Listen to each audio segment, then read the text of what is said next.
Dr. Eccles earned a PhD from the Wharton School at the University of Pennsylvania. He has published articles in top insurance journals, has acted as a reviewer for several peer-reviewed journals, and has been named the Distinguished Reviewer by the Journal of Insurance Issues. David, we are pleased to have you here today. Thank you, John. I appreciate you guys having me. Today we'll continue with the second assignment in your webinar, and we'll discuss some various property casualty insurance coverages and issues. And then once Dr. Drennan comes back for the life and health coverage assignment, I'll return to discuss the final assignment, the regulation and legislation session. But today we're going to discuss some property and casualty concepts.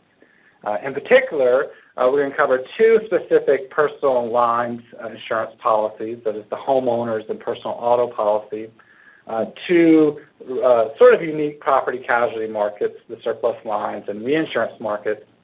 And then lastly, we'll conclude with the commercial liability insurance coverage, specifically workers' compensation. But before we get started, let's get an idea as to the familiarity of our participants with some of these, particularly the auto and homeowners policies.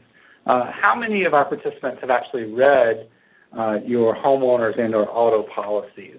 This will be our first poll, so go ahead and answer now.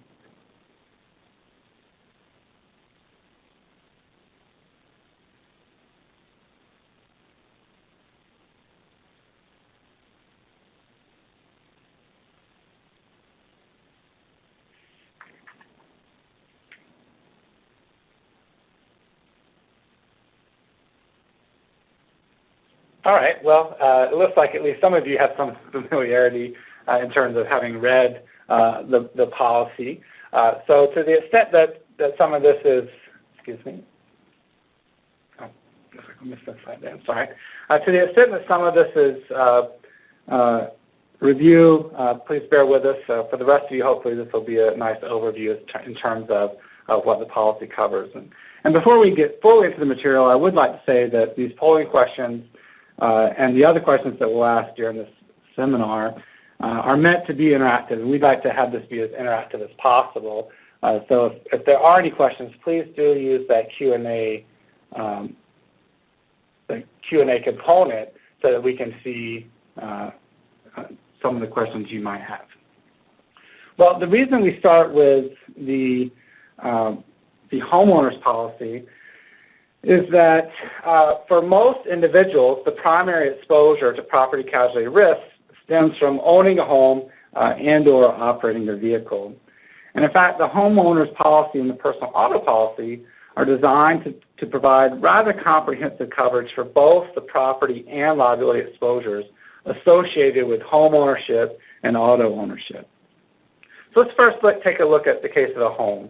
If you're thinking about the exposures that you have as a homeowner, what immediately comes to mind is a property and or liability associated, property liability exposure associated with having a home? Oh,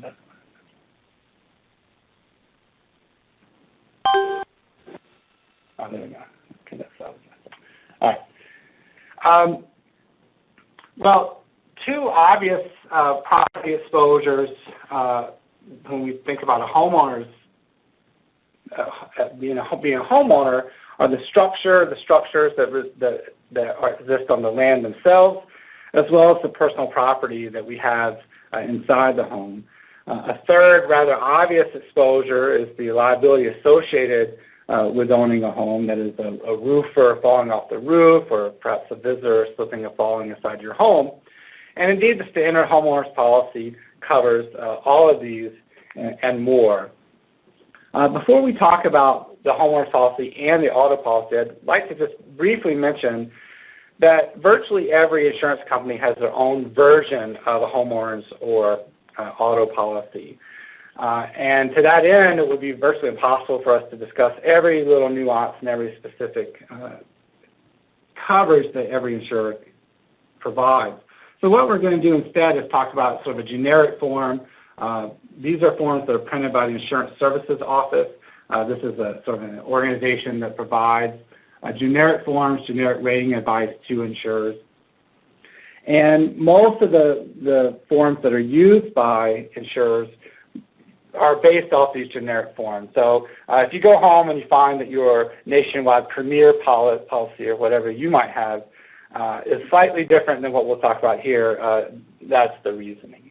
Well, the homeowner's policy has two basic sections. The first deals with the property exposures that we mentioned earlier that come along with owning a home. And the second we'll talk about in a second is the liability. Section 1 itself has 4 coverages, conveniently named coverage A, B, C, and D. These coverages, coverage A, firstly covers the actual home. So when we think of a home ownership, the home, the dwelling is coverage A. This is sort of the primary coverage. The limit that is used in coverage A is typically the limit thought of that would be useful in repairing or replacing the home should it be destroyed. B, and a sort of coverage B in a similar vein, are any detached structures that may also exist on the land. So this might be a detached garage, a pool house, maybe a pool itself, something in this vein. Typically, coverage B is about 10% of the limit for coverage B is about 10% of the limit in coverage A. Though again, this can be changed as necessary. You'll note that both of these coverages are coverage for what we would call real property. So real property, as you may have talked about in the earlier assignment, is anything that's the land or permanently affixed to the land. And so the dwelling or any detached structure would be considered part of this real property. Again, the distinction here is one of attachment. The house, the primary dwelling, stands alone from these other detached structures. So to the extent that any of these other structures are actually physically permanently attached to the house, that would actually be considered part of the dwelling itself. We will also note that at this point we're talking about the property exposures themselves. We're not talking about the perils or the causes of loss. The various perils that can be covered, can be insured, will be discussed a little bit later, so just bear with us for a second.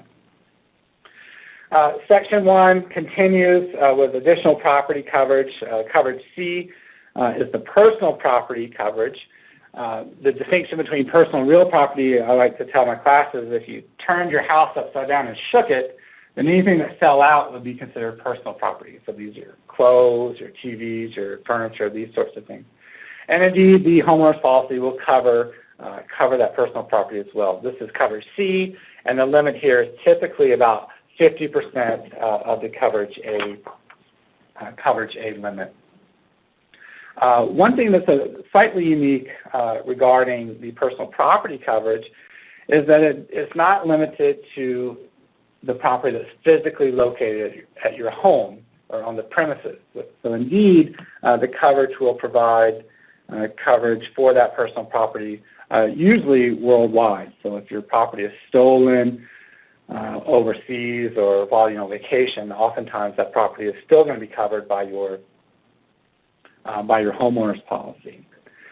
The fourth and final coverage, at least in Section 1, property related, is what we refer to as loss of use. This is one that we didn't mention earlier.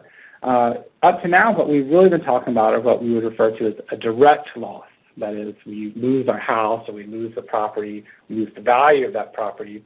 And we can imagine the direct losses that would cost to repair or to replace that property. Loss of use, on the other hand, is what we might refer to as an indirect loss. That is to say that we can't use our house, so now we might incur an additional expense, or we might lose some revenue associated with that home or that property. You can, I think, fairly easily imagine situations where this would occur with home ownership. If your home is destroyed or damaged and you need temporary lodging in a hotel or a temporary rental, this would be an indirect cost, an increase in expenses that you wouldn't have ordinarily had, and indeed this cost would be covered under this coverage D of the homeowner's policy. On the other hand, we can also imagine a loss of revenue. So if we own the home but don't live in it, and in fact perhaps rent it out, if that home, if that property is destroyed, we might not be able to get that